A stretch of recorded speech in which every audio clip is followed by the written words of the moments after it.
I am very disappointed. John Cena versus AJ Styles, seriously किसे चाहिए था ये?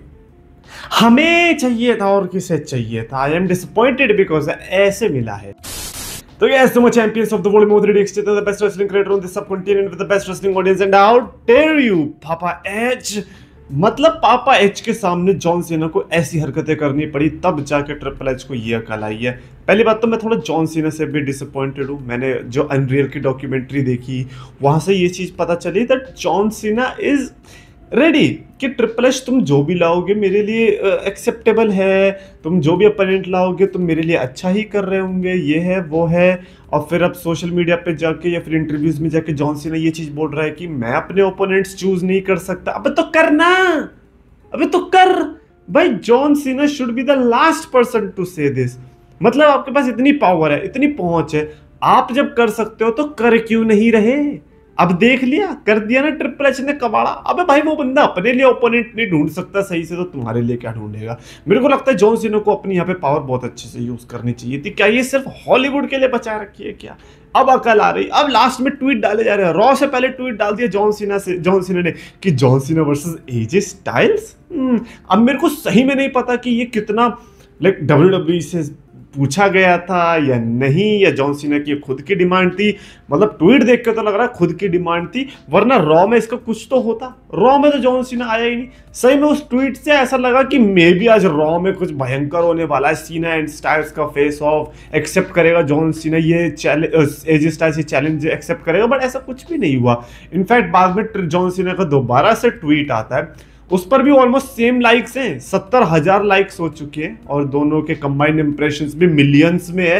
And then guess what, AJ Styles ने भी चैलेंज एक्सेप्ट कर लिया, यानी कि वो मियां बीवी तो राजी हो गए। अब आपको पता है किसको राजी होना था? द गेम ट्रिपल एच को। ट्रिपल एच ने भी ऑफिशियली कंफर्म कर दिया दैट पर्थ क्राउन ज्वेल पे जॉन सीना और एजे स्टाइल्स एक दूसरे के आमने सामने होने वाले। एक ऐसी चीज करने में इसको इतना टाइम लग गया। मतलब आप सोच रहे हो जॉन सीना के फेयरवेल टूर में John Cena versus Logan Paul AJ Styles के मैच से पहले हुआ है।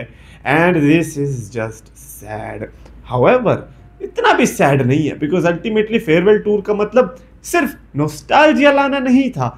नए सुपरस्टार्स को भी तो मौका दो, नए मैचेस भी तो देखने को मिले। सीना वर्सेस लोगन पॉल से सही बताओ, मुझे तो कोई कंप्लेन नहीं, मेरे को तो वो अच्छा ही मैच लगा था।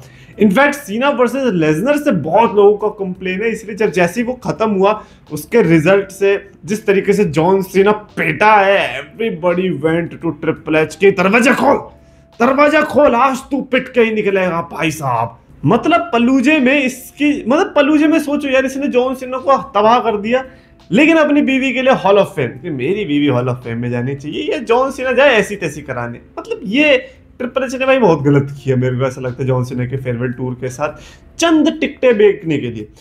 विंस मैकमैन भले कितना गंदा आदमी था, लेकिन उसने कभी भी चंद टिकटें एक्स्ट्रा बेचने के लिए कुछ भी फालतू की हरकत नहीं करी, जो कि हमारा ये ट्रिपल एच कर देता है। अब देख लो नतीजा, जॉन सीना को सामने से भीख मांगनी पड़ रही है कि सीना वर्सेस स्टाइल्स कैसा रहे। उसे पता है कि एक बार मैंने सोशल मीडिया पे ट्वीट डाल दिया, फिर तो ट्रिपल एच का बाप भी कुछ नहीं कर सकता या फिर उसका ससुर भी कुछ नहीं कर सकता। मैं तो ये सोच रहा हूँ इतनी कम डेट्स बची हैं, पहली बात तो जॉन सीना और सेथ रॉलिंस का क्यों कुछ नहीं हो रहा है? जॉन सीना और रोमन रेंस का क्यों कुछ नहीं हो रहा है? क्या ये बड़ा पार्ट नहीं थे जॉन सीना के करियर के? मतलब जॉन सीना ने बेरन कॉर्बिन को ट्रिब्यूट देना तो सही समझ लिया, लेकिन John Cena versus Roman Reigns वो क्या होता है पता नहीं। John Cena versus Seth Rollins, उसने तो नाक तोड़ दी थी, छोड़ो उसके बारे में। बड़ा क्रेजी सीन है। मतलब मैं चाहता हूँ कि लास्ट के जो कुछ मैचेस बचे हैं पर्थ के बाद ये ऐसे ही इंटरेस्टिंग रहे। एंड ऑस्ट्रेलिया में सीना और स्टाइल्स का बैंगर इन्होंने जो अनाउंस किया है भाई, ऐसा लग रहा है कि चलो कोई तो है जो कोडी और सेथ रॉलिंस से अच्छा मैच देने वाला है। मतलब कोडी वर्सेस सेथ रॉलिंस इस तरीके से होगा ये मैंने नहीं सोचा था। नहीं, मैंने नहीं सोचा। कोडी versus Seth Rollins, remember that उस टाइम पे 2022 में जब कोडी आया था, सेथ रॉलिंस से ही सबसे पहले शुरू हुई थी। And now full circle movement after all of this, after having a trilogy in 2022, फिर साथ दिया सेथ रॉलिंस ने कोडी रोड्स का कि चलो अब मिलके लड़ेंगे हम against the rock and Roman Reigns. And now back to facing each other at Crown Jewel. And you know what's amazing? कि वो ट्रेंड कंटिन्यू रहा क्राउन ज्वेल चैंपियनशिप का, कि क्राउन ज्वेल चैंपियनशिप मैच तो होगा, भले ही सऊदी में नहीं हो रहा, ऑस्ट्रेलिया में हो रहा है, लेकिन ये चीज होगी एंड आई लव्ड इट। अच्छा लगा देख के। कोडी रोड्स लास्ट टाइम जीता था चैंपियनशिप, इस बार भी शायद से जीत सकता है। कोडी वर्सेस सेथ रॉलिंस, अच्छा मैच ऑब्वियसली ये लोग देने वाले हैं, बट इस बार क्योंकि सेथ रॉलिंस हील है, खैर था तो पहले भी, बट इस बार बहुत इंटरेस्टिंग होने वाला है सिनेरियो। मैं देखना चाहूंगा चैंपियन वर्सेस चैंपियन में कौन जीतेगा। और दूसरा जो अनइंटरेस्टिंग में, भाई साहब इतना कैसे कोई हो सकता है, like Tiffany Stratton against Stephanie Vaquer. मतलब मेरे को तो ये बोलते ही वीडियो एंड कर ही देता हूँ। छोड़ो, बाय।